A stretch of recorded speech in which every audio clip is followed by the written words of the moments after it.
Bonjour, alors je vais partager un écran. C'est particulier, mais bon, heureusement qu'il y a les moyens techniques quand même pour pouvoir s'édifier les uns les autres. Et moi, vous me voyez en tout petit, puis je me suis dit, mais ça c'est parfait que vous me voyez en tout petit, parce qu'au moins c'est Jésus-Christ qui doit grandir et moi qui dois diminuer, donc c'est super. Alors je vous pose une question, je ne vous entendrai pas répondre, mais c'est pas grave. Est-ce que vous avez déjà fait de l'acrobranche? Je ne sais pas si vous avez déjà fait l'acrobranche. Mais est-ce que vous savez en acrobranche comment s'appelle le câble sur lequel on doit accrocher nos mousquetons? Ce câble, donc qui est sur l'image de droite, là sur votre écran, s'appelle la ligne de vie. La ligne de vie en acrobranche, c'est notre assurance. Quand on arrive à une plateforme, on s'approche de la ligne de vie et on y attache nos mousquetons. Et cette ligne de vie, c'est vraiment notre assurance. Parce que si en cours de parcours, on chute, la ligne de vie va nous retenir. Si en cours de parcours, on est fatigué, on va aussi pouvoir se reposer à l'aide de la ligne de vie. Et en général, les animateurs de l'acrobranche vont particulièrement bien veiller à nous expliquer le principe de la ligne de vie. Ils veilleront à ce qu'on ait bien compris et ils vont nous encourager à bien l'utiliser. Parce que, évidemment, si on l'appelle la ligne de vie, c'est que l'assurance que ce câble nous apporte est vitale. Sans cette assurance de la ligne de vie, si en cours de parcours nous fatiguons, il va falloir compter sur nos propres forces pour aller jusqu'au bout. Et puis sans cette assurance de la ligne de vie, si en cours de route nous chutons, c'est l'impact avec le sol qui nous attend. Donc cette ligne de vie, c'est vraiment une question de vie ou de mort. Et c'est pour ça que c'est une vraie assurance que de l'avoir. Donc si vous voulez faire de l'acrobranche, ne faites jamais d'acrobranche si vous voyez qu'ils n'ont pas installé de ligne de vie. Par contre, s'ils ont installé une ligne de vie, allez-y, l'acrobranche, c'est super sympa. C'est exigeant quand même, surtout quand on arrive dans les parcours rouges et noirs. Après avoir fait tous les autres, ça commence un peu à piquer dans les muscles. Donc il va falloir persévérer jusqu'au bout. Et là, il y a deux choses qui vont nous aider à persévérer jusqu'au bout. Le souvenir de tout ce qu'on a déjà parcouru avant. Et on va se dire, bon allez, j'ai déjà fait tout ça, je vais continuer pour la fin. Ou alors la deuxième chose qui va nous motiver à aller jusqu'au bout, c'est de dire, allez, il ne reste plus grand chose. Je sais que là-bas, il y aura une récompense. Je vais pouvoir me reposer après. Alors, je tiens jusqu'au bout et je persévère. Alors, avec cette illustration bien en tête, je vous invite à ouvrir vos Bibles parce que vous n'allez peut-être pas voir sur vos écrans. On va continuer la suite d'Hébreux et on va lire Hébreux 10, 19 à 39. Hébreux 10, les versets 19 à 39. Et puis donc vous l'aurez compris, ces versets vont nous parler d'acrobranche. En tout cas, ils vont nous parler de ligne de vie et ils vont nous parler d'assurance. Donc moi je vais lire dans la version Nouvelle Bible Second. Et vous allez voir que ça va vraiment nous inviter à vivre notre assurance. Alors voici ce qu'on peut lire. Ainsi donc, frères, nous avons l'assurance d'un libre accès au sanctuaire par le sang de Jésus. Accès qu'il a inauguré pour nous comme un chemin nouveau et vivant au travers du voile, c'est-à-dire de sa chair. Et nous avons un grand prêtre institué sur la maison de Dieu. Approchons-nous donc d'un cœur sincère, avec une pleine foi, le cœur purifié d'une mauvaise conscience et le corps lavé d'une eau pure. Continuons à reconnaître publiquement notre espérance, sans fléchir, car celui qui a fait la promesse est digne de confiance. Veillons les uns sur les autres pour nous inciter à l'amour et aux belles œuvres. N'abandonnons pas notre assemblée comme quelques-uns en ont coutume, mais encourageons-nous mutuellement, et cela d'autant plus que vous voyez le jour s'approcher. En effet, si nous péchons volontairement après avoir reçu la connaissance de la vérité, il ne reste plus de sacrifice pour les péchés, mais une attente terrifiante du jugement, l'ardeur du feu qui va dévorer les rebelles. Si quelqu'un a violé la loi de Moïse, il est mis à mort sans pitié sur la déposition de 2 ou 3 témoins. Combien pire, ne le pensez-vous pas, sera le châtiment mérité par celui qui aura piétiné le Fils de Dieu, qui aura tenu pour profane le sang de l'alliance par lequel il a été consacré, qui aura outragé l'esprit de la grâce. Car nous connaissons celui qui a dit « C'est moi qui fais justice, c'est moi qui payerai de retour, et encore, le Seigneur jugera son peuple. Il est terrible de tomber aux mains du Dieu vivant. » Souvenez-vous plutôt de ces premiers jours où, après avoir été éclairés, Vous avez soutenu un grand et douloureux combat.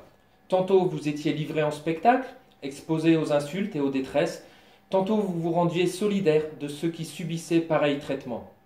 En effet, vous avez été sensible au sort des prisonniers, et vous avez accepté avec joie qu'on vous arrache vos biens, sachant que vous aviez des possessions supérieures qui demeurent.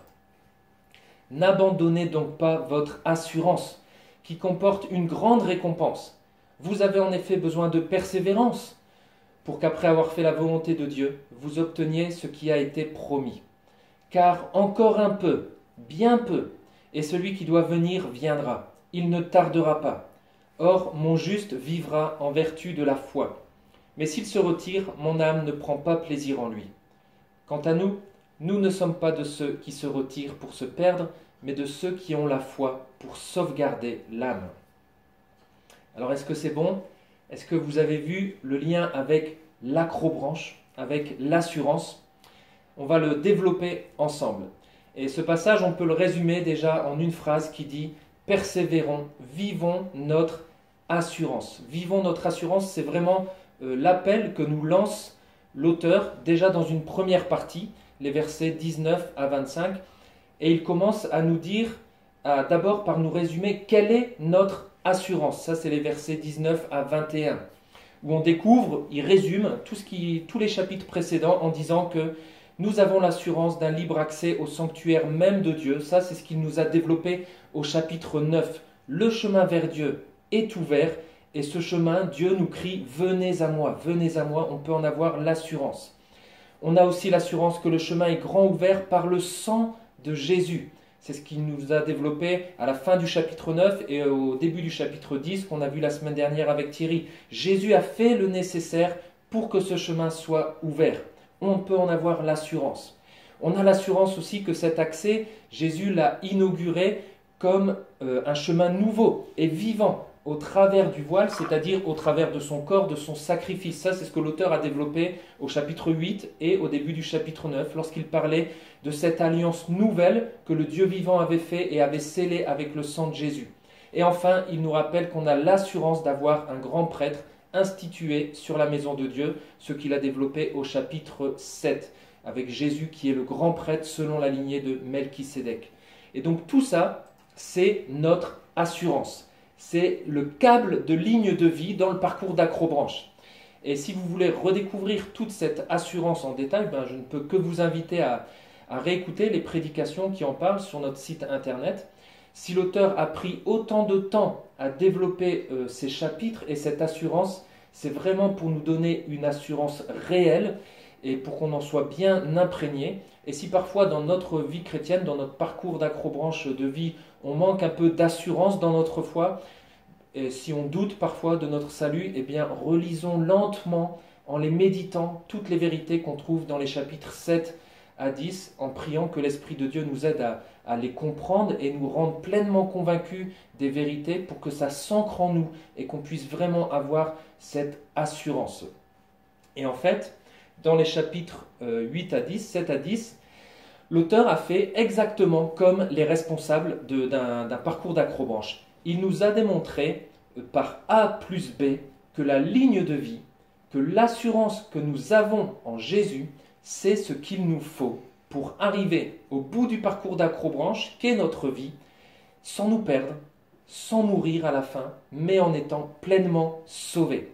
Avec la ligne de vie, avec Jésus, notre salut ne dépend absolument pas de nous. Si on tombe, c'est la ligne de vie qui va nous retenir et ce n'est pas nous. Et c'est pour ça qu'on peut avoir vraiment une réelle assurance que nous soyons faibles ou forts, que nous soyons petits ou grands, qu'on soit musclés ou pas musclés, on a l'assurance du salut, de tout ce que nous a déjà démontré l'auteur dans les versets précédents, de toute la grâce de Jésus. Mais maintenant, comme à l'Acrobranche, après la théorie, après le temps des explications sur la ligne de vie, après le temps de l'enseignement de la vérité, il faut passer à la pratique. Il faut vivre notre assurance. Et c'est ce que l'auteur va nous dire maintenant. Comment vivre, comment nous pouvons vivre notre assurance. Et là, l'auteur nous donne 3 mots d'ordre qui sont « approchons-nous »,« attachons-nous » et « veillons sur nous ». Le premier mot d'ordre, tout d'abord, approchons-nous. Puisqu'on a cette assurance dans la ligne de vie qu'est Jésus, eh bien, approchons-nous-en. Approchons-nous. Approchons-nous de cette assurance avec un cœur sincère, c'est-à-dire un cœur vrai, un cœur qui n'est pas partagé et qui dirait d'un côté, oui, j'ai besoin de cette assurance, de cette ligne de vie, et puis de l'autre côté qui dirait, mais bon, je vais quand même me rajouter un autre câble au cas où pour avoir plus d'assurance. Non, c'est pas ça. Approchons-nous avec un cœur sincère, entier, un cœur qui est sans orgueil, qui ne dit pas, oui, c'est une belle assurance que cette ligne de vie, mais bon, pour ma part, en fait, je pourrais très bien faire sans cette assurance, mais bon, je vais leur faire plaisir, je vais quand même m'y accrocher. C'est pas ça non plus. Approchons-nous d'un cœur sincère. Approchons-nous aussi, dit l'auteur, avec une pleine foi, avec une pleine confiance. Et là, je vous raconte une histoire vraie dont je me souviens sur un parcours d'acrobranche avec mon épouse. On nous a expliqué et on nous a donné l'assurance de la ligne de vie, etc. Mais j'avoue que quand je suis arrivé à la première plateforme et où je devais m'approcher de cette ligne de vie pour m'y accrocher, quand j'ai vu comment elle était fixée à l'arbre, j'ai dit à Anne-Claire, t'es sûr que c'est solide ça? On peut avoir confiance là, regarde le boulon là, il est mal vissé, ça va pas nous lâcher en cours de route ça. Et c'est là où il faut de la foi. Je peux comprendre intellectuellement que la ligne de vie est bien accrochée autour du tronc, qu'elle est bien là, que c'est vraiment une assurance, qu'elle ne va pas nous lâcher en cours de route. Mais pour vivre cette assurance, à un moment, il faut s'en approcher par la foi et dire « Ok, j'ai confiance ». Et c'est pareil en fait, je peux comprendre intellectuellement que j'ai un libre accès au sanctuaire de Dieu par le sang de Jésus, qui est mon grand prêtre sur la maison de Dieu, mais pour vivre cette assurance, à un moment, il faut s'en approcher par la foi et dire « Ok, j'ai confiance en Jésus ». Il faut de la foi et non de l'intelligence. Et j'ajouterai aussi, il faut de la foi et non du ressenti, non du sentiment, non de l'émotion. Parce qu'en m'approchant de la ligne de vie qu'est Jésus, je ne vais pas forcément ressentir quelque chose. Je ne vais pas forcément vivre émotionnellement quelque chose de fort, etc. Tout comme je peux faire tout un parcours d'acrobranche sans ressentir que je suis attaché à une ligne de vie. Et pourtant, j'ai pleinement foi dans cette ligne de vie. Alors, approchons-nous avec foi, avec une pleine foi. Et l'auteur nous invite aussi à nous approcher avec le cœur purifié d'une mauvaise conscience et le corps lavé d'une eau pure. On approche de cette assurance de cœur et de corps. Et l'acrobranche illustre bien aussi cela. Vous ne pouvez pas vous approcher de la ligne de vie uniquement de cœur, uniquement par l'esprit. C'est bien tout votre corps entier qui va aussi s'approcher de la ligne de vie pour s'y attacher. On est d'accord, hein? Donc de même, on s'approche du trône de Dieu de cœur et de corps. Et j'ai l'impression qu'on comprend assez facilement qu'on s'approche de Dieu le cœur purifié d'une mauvaise conscience. Jésus a tout payé, mon cœur est purifié et je peux m'approcher de Dieu en esprit, en vérité, de tout mon cœur. Ça c'est ok. Même si parfois on va hésiter à s'approcher parce qu'on se souvient de certains péchés, etc. Et si c'est votre cas, si vous hésitez à vous approcher à cause de votre péché, posez-vous la question, est-ce que c'est votre péché qui est plus grand ou est-ce que c'est le sang de Jésus-Christ qui est plus grand que votre péché? Voilà, donc on s'approche le cœur purifié, ça en général on comprend bien. Mais est-ce qu'on s'approche bien aussi avec le corps lavé d'une eau pure? Notre corps entier est partie prenante du salut et du culte qu'on rend à Dieu. La semaine dernière, on a vu dans le texte qui nous a été lu que Jésus est venu dans le monde en disant « Tu n'as voulu ni sacrifice ni offrande, mais tu m'as formé un corps. Je viens pour faire, ô Dieu, ta volonté. » Donc Jésus a fait la volonté de Dieu à travers son corps. Et c'est pareil pour nous. Faire la volonté de Dieu, ça ne se passe pas que dans notre cœur, que dans notre esprit, que dans notre être intérieur. Nous accomplissons la volonté de Dieu aussi au travers de notre corps. Nous nous approchons de Dieu avec notre cœur et avec notre corps. On rend un culte à Dieu, on sert Dieu de cœur et de corps, avec nos paroles, avec nos actes. Tu aimeras le Seigneur ton Dieu de tout ton cœur, de toute ton âme et de toute ta force. notre corps est impliqué aussi et il doit lui aussi être purifié, transformé, sanctifié par l'eau pure de la parole de Dieu. Vivons donc notre assurance, approchons-nous de Dieu avec foi et avec le cœur et le corps qui font la volonté de Dieu. Ça, c'était le premier mot d'ordre. Et le deuxième mot d'ordre pour vivre notre assurance, c'est attachons-nous. Le verset 23 dans la traduction Semeur est traduit ainsi: restons fermement attachés à l'espérance que nous reconnaissons comme vraie sans fléchir. Une fois qu'on s'est approché de la ligne de vie de Jésus, on s'y attache fermement. Et là, en acrobranche, quand on s'approche de la ligne de vie, on ne met pas un mousqueton, mais on met 2 mousquetons pour rester fermement attaché à la ligne de vie. Et notre ligne de vie, ici, c'est l'espérance que nous reconnaissons comme vraie. Ce sont toutes les vérités que vient d'expliquer, que vient d'enseigner, d'homologuer l'auteur dans les chapitres précédents. Il est question de nous attacher donc fermement à ces vérités, à ces doctrines. C'est parce que et c'est pour ça d'ailleurs qu'on aime prêcher de manière textuelle suivie dans notre Église, parce que ça nous permet d'enseigner tout le conseil de Dieu sans rien en cacher. Et toutes ces vérités qu'on apprend dimanche après dimanche, eh ben, ça va constituer un bon gros câble de ligne de vie sur lequel on va pouvoir s'attacher fermement avec assurance. Comme ça, en cours de parcours, dans notre vie, on ne sera pas ballotté, bousculé par d'autres doctrines erronées, par des fake news, des mauvaises informations, comme nous disait Yves tout à l'heure, qui vont venir nous bousculer. Et ben, si on est bien accroché à notre ligne de vie, à notre câble de ligne de vie, on restera fermement attaché à notre ligne de vie et on ne craint rien. Et ça, pareil, en acrobranche, généralement vous n'êtes pas tout seul quand vous faites un parcours d'acrobranche, et parfois vous devez traverser un fil d'équilibriste, un fil de funambule.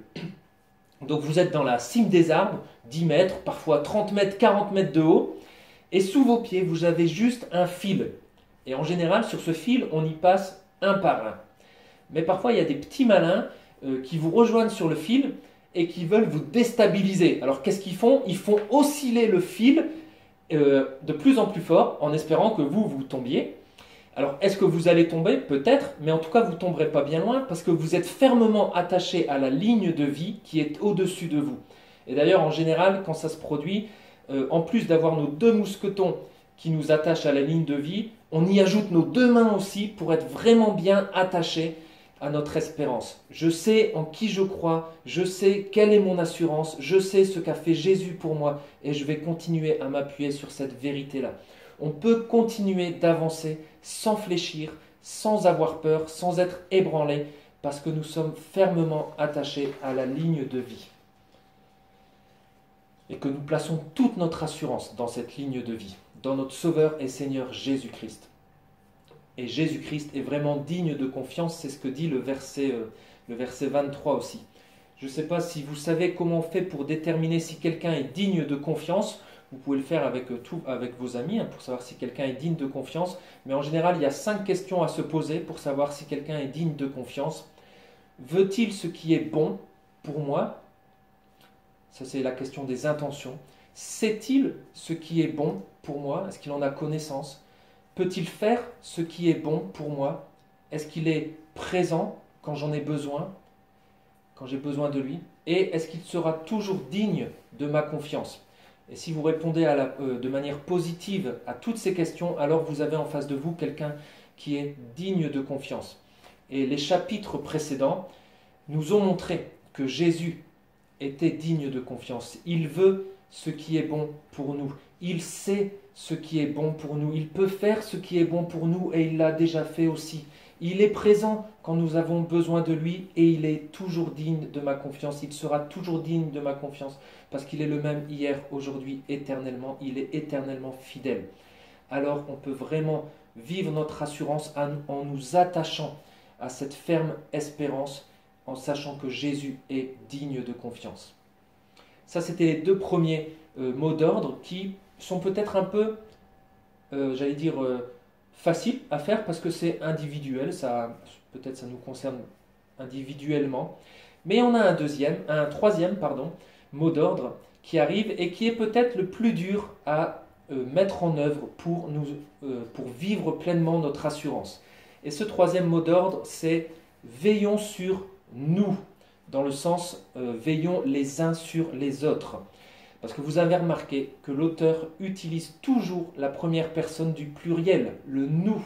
La vie chrétienne, ça se vit à la première personne du pluriel, au nous. La vie chrétienne, ça ne se vit pas au je ou au moi. Et c'est un piège de croire qu'on peut s'approcher et s'attacher à notre assurance de manière individuelle et disons-le aussi de manière égoïste. Quand on s'approche du sanctuaire, du trône de Dieu, comme on a vu dans les chapitres précédents, et ben quand on arrive dans ce sanctuaire, on remarque en fait qu'on n'est pas tout seul dans l'attente de la rencontre. On est nombreux à nous approcher du sanctuaire avec l'assurance de notre ligne de vie Jésus. On est nombreux à nous attacher à cette ligne de vie. Et du coup, cette réalité qui est céleste, elle se manifeste aussi de manière terrestre. Pour vivre notre assurance, nous dépendons, nous comptons aussi sur les frères et sœurs qui s'approchent et qui s'attachent à cette assurance comme nous. Et nous veillons les uns sur les autres. Et ce n'est pas réservé aux pasteurs de veiller les uns sur les autres, sur les frères et sœurs dans l'Église. C'est votre devoir à vous aussi. Nous sommes tous pasteurs les uns des autres. C'est un des signes d'une église, d'une église en bonne santé, que chacun d'entre nous, on soit pasteurs les uns des autres. Parce que je ne peux pas dire que j'aime Dieu si je n'aime pas mes frères et sœurs en veillant sur eux. Nous formons un corps et ce corps est solidaire. Nous avançons ensemble dans le parcours d'Acrobranche et nous veillons les uns sur les autres pour que chacun persévère. On considère donc les besoins de nos frères et sœurs. Et puis on peut se dire, tiens, lui, il a besoin d'être désaltéré, je vais lui apporter un verre d'eau. On considère leurs difficultés. Tiens, lui, il a du mal à passer par ce pont suspendu, je vais aller l'aider. Tiens, lui, on considère aussi leurs tentations. Tiens, lui, il voudrait prendre un raccourci là sur le parcours, mais la ligne de vie, elle passe pas par là, c'est super dangereux. Je vais aller l'avertir, je vais le prévenir, je vais le faire revenir sur le bon parcours où il y a la ligne de vie. On considère aussi leurs circonstances défavorables. Oh là là, lui, il va devoir passer sur un fil de funambule, puis il y a une tempête qui se lève, ça va être super compliqué. Il faut qu'on soit à plusieurs pour l'aider à traverser ce moment difficile dans sa vie. On veille les uns sur les autres. Et veiller les uns sur les autres, ce n'est pas une action malveillante. Et je dis ça parce que parfois on a l'impression, j'ai l'impression, que c'est comme ça qu'on la vit, comme une action malveillante. Quand c'est à nous, par exemple, de veiller sur quelqu'un, on hésite parfois à aller voir l'autre pour l'encourager ou pour l'exhorter, parce qu'on trouve ça pénible en fait. Et parfois, parfois c'est pénible. Et du coup, on a l'impression qu'on va faire quelque chose de mal. Mais l'inverse serait vrai aussi. Parfois, on voit comme une action malveillante le fait que quelqu'un veille sur moi et vienne me dire des choses. Et puis là, on se dit dans notre tête, mais de quel droit vient-il me dire quelque chose? Je lui ai rien demandé, j'ai pas envie d'entendre ça, moi, etc. Veiller les uns sur les autres, c'est pas une action malveillante. Veiller les uns sur les autres, ce n'est pas contrôler les uns et les autres, ce n'est pas obliger les uns et les autres. Même si parfois, c'est vrai, il peut y avoir des erreurs parce que la frontière est fine entre veiller sur quelqu'un et contrôler quelqu'un. Donc on doit toujours rester vigilant. Mais veiller les uns sur les autres, c'est bel et bien une action bienveillante. Puisqu'on s'approche du Dieu d'amour, puisqu'on s'attache au Dieu d'amour, on veille les uns sur les autres par amour les uns pour les autres. Et là, le verset nous dit, on veille les uns sur les autres pour nous inciter, ou alors dans d'autres traductions, pour nous exciter à l'amour et aux belles œuvres. Et le verbe exciter, là, il faut le voir un peu comme quand vous laissez des enfants seuls dans une pièce. Ils doivent s'occuper tout seuls, ils sont seuls dans une pièce. Qu'est-ce qui va se passer? Petit à petit, ils vont s'exciter les uns les autres, pour le pire ou pour le meilleur. Souvent, ça va être pour le pire. Ils vont se provoquer les uns les autres et ça va mal finir. Mais ici, c'est vraiment la même idée. C'est qu'on est ensemble et on s'excite, mais cette fois-ci, on ne se provoque pas non pour le pire, mais on se provoque pour on s'excite pour qu'il en ressorte du bon. C'est la même idée qu'on retrouve dans le Proverbe 27, verset 17, qui nous dit « Tout comme le fer aiguise le fer, l'homme s'aiguise au contact de son prochain. » Ça, c'est l'idée qu'on trouve dans ce verbe-là, inciter ou exciter à l'amour et aux belles œuvres. Du coup, on pourrait presque paraphraser le verset « Frottons-nous les uns aux autres pour qu'il en ressorte l'amour et les belles œuvres ». La seule façon de grandir en amour est de se frotter les uns aux autres. Si je reste tout seul dans mon coin, si je ne côtoie pas d'autres frères et sœurs, je ne pourrai pas grandir en amour pour les autres. Je ne pourrai pas grandir en belles œuvres pour les autres. Ça paraît logique. Et c'est ce qui se passe du coup dans le mariage, par exemple. C'est parce que je me frotte à ma femme que j'apprends à mieux communiquer. C'est ce qui se passe aussi avec les enfants. C'est parce que je me frotte à mes enfants que j'apprends la patience. Et c'est aussi du coup la contribution de l'Église. C'est parce que je me frotte à vous, c'est parce que parfois je suis frustré dans ma relation avec vous que j'apprends à aimer Dieu et à vous aimer de plus en plus, que j'apprends à vous servir de mieux en mieux et que l'Esprit de Dieu vient polir en moi tout le fruit de l'Esprit. En fait, vous êtes mes frères et sœurs de sanctification. Et c'est pareil pour vous. C'est parce que vous vous frottez les uns aux autres, c'est parce que vous vous frottez à moi que vous apprenez à aimer et que vous apprenez à pratiquer de belles œuvres. Et souvent, quand on est irrité ou frustré dans notre relation d'église, dans notre relation avec l'église, notre premier réflexe, ça serait quoi? Ça serait de fuir ou d'avoir le moins de relations possible avec les frères et sœurs. C'est un réflexe, je pense, naturel. En fait, là, le verset nous dit qu'il faudrait presque faire le contraire. Il faudrait presque s'irriter jusqu'à ce qu'on s'aime. Se frotter les uns aux autres jusqu'à ce qu'on s'aime. Bon, alors il y a des cas quand même où il vaut mieux fuir, partir, mais l'idée c'est ça. C'est quand on est avec les autres que l'amour va grandir et que les belles œuvres vont naître aussi. L'amour, ça ne peut pas se pratiquer quand on est seul, il faut être au moins deux. Et c'est pour ça, au passage, que pour ma part, je ne suis absolument pas convaincu par une vie chrétienne où l'on se contente de culte en ligne, parce qu'alors il est impossible de s'exciter mutuellement à l'amour. Et là, c'est pour ça d'ailleurs que l'auteur, lui, nous dit ensuite que veiller les uns sur les autres pour nous inciter à l'amour et aux belles œuvres, ça se fait en n'abandonnant pas notre assemblée comme quelques-uns en ont coutume. Ne pas abandonner notre assemblée, là, ce n'est pas un nouveau mot d'ordre, ce n'est pas un verbe à l'impératif, mais c'est vraiment une façon de dire voilà comment on fait pour veiller les uns sur les autres. On n'abandonne pas notre assemblée. Veillons les uns sur les autres en n'abandonnant pas notre assemblée comme quelques-uns en ont coutume. Et ici, il n'est pas tellement question en fait de ne pas fréquenter nos réunions de prière, d'études bibliques, de groupes de maison, de culte ou autre, même si ça peut être un signe révélateur. Là, il est vraiment question d'abandonner, de déserter, de rompre la connexion avec le rassemblement de nous-mêmes, c'est-à-dire de rompre la connexion avec les chrétiens. En fait, il est question ici de quelqu'un qui peut-être, parce qu'il veut retourner à l'ancienne alliance, c'est le cas peut-être des Hébreux, ou peut-être parce qu'il vit une forme de persécution, comme ça pourrait être aussi le cas, oui, des premiers lecteurs, eh bien cette personne, par ses paroles ou par ses actions, dit « En fait, je ne suis pas des leurs, moi. Moi, je ne suis pas avec ce groupe-là. Je continue ma vie sans m'occuper de l'Église. Les frères et sœurs de l'Église, ce n'est pas mon problème, ce n'est pas mon souci. » Il abandonne notre assemblée. Il sort de chez nous. Et du coup, parfois, peut-être on est présent ce matin dans la salle, on fait peut-être parfois acte de présence, mais en fait, c'est ce qu'on vit dans notre cœur. On ne se soucie pas des frères et sœurs, on les abandonne. Et parfois, c'est ce qui arrive aussi, même de manière concrète. On voit quelqu'un qui nous quitter, et c'est toujours triste quand on voit quelqu'un qui coupe court à toute relation avec l'Église chrétienne, alors qu'on pensait qu'il était l'un des nôtres. Mais ça a toujours existé et ça existera encore après nous. Alors, en attendant le jour qui approche, le jour du retour de Jésus, vivons notre assurance, veillons sur nous, frottons-nous les uns aux autres, encourageons-nous à l'amour, aux belles œuvres et ne nous abandonnons pas. Donc les 3 mots d'ordre, approchons-nous, attachons-nous, veillons sur nous.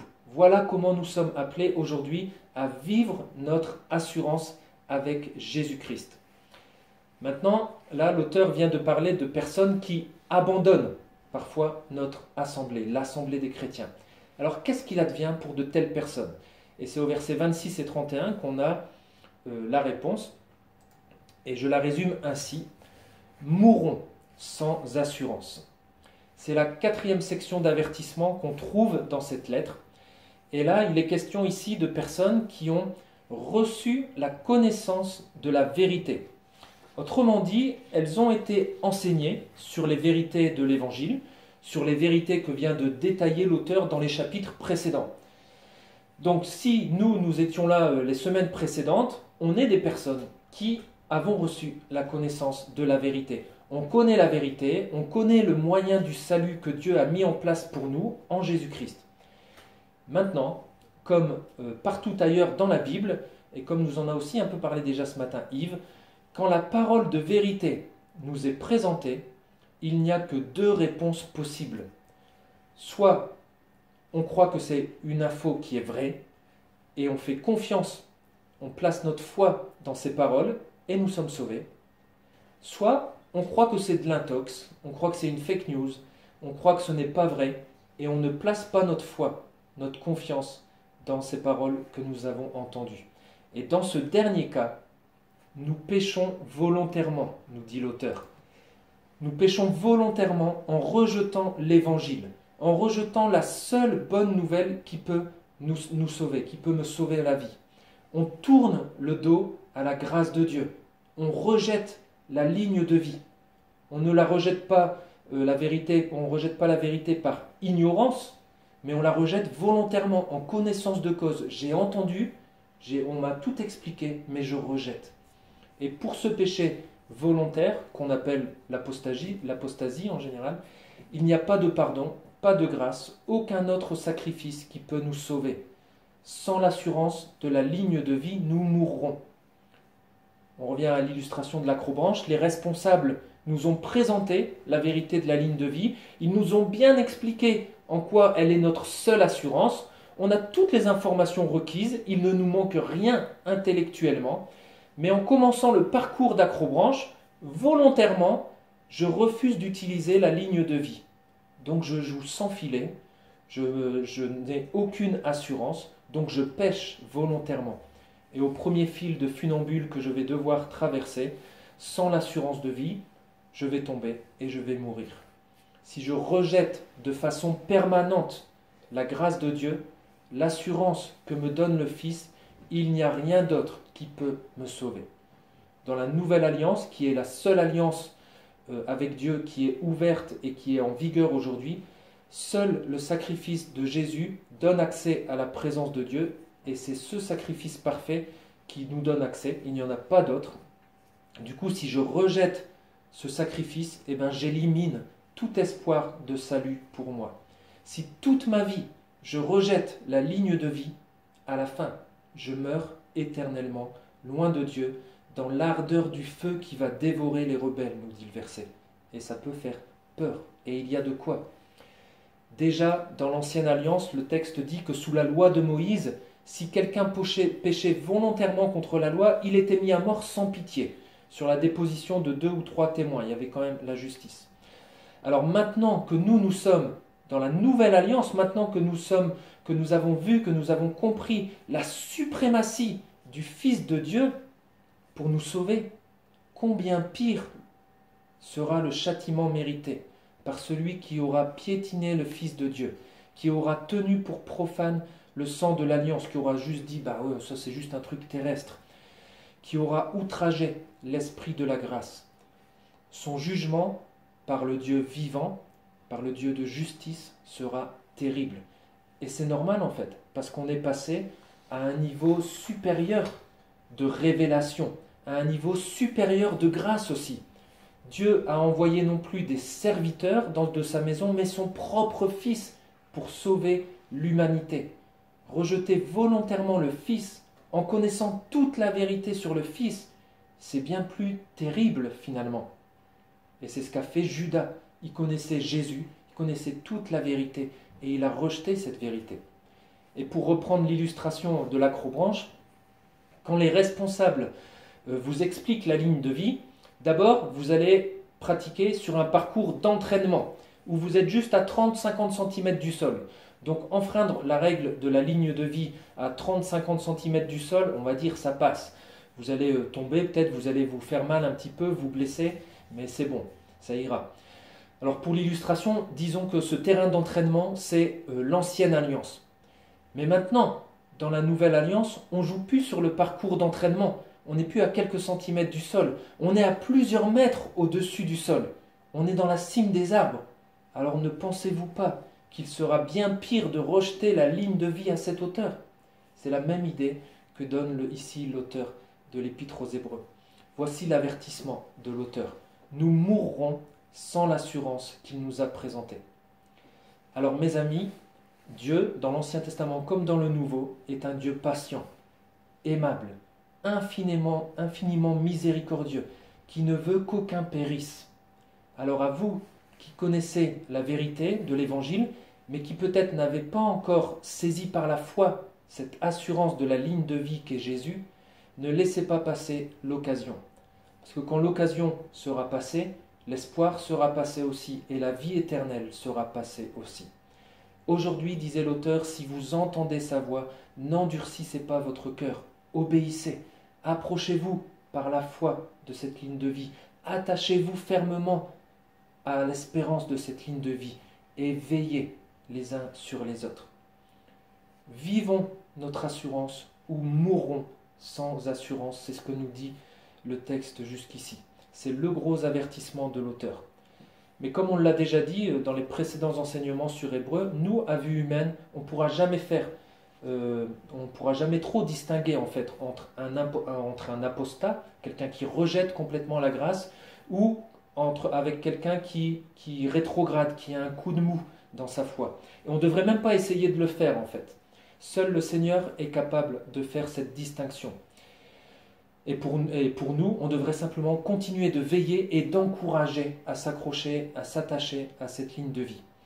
Et pour ne pas rester sur cet avertissement qui pourrait faire peur, et pour au contraire encourager ses lecteurs et nous-mêmes à nous éloigner de ce dangereux ravin, l'auteur termine en nous encourageant à persévérer, à ne pas abandonner notre assurance. C'est les versets 32 à 39. N'abandonnons pas notre assurance. Et là, il nous donne deux sources de motivation pour ne pas abandonner notre assurance. Deux sources de motivation pour persévérer. La première source, les versets 32 à 34, c'est le souvenir.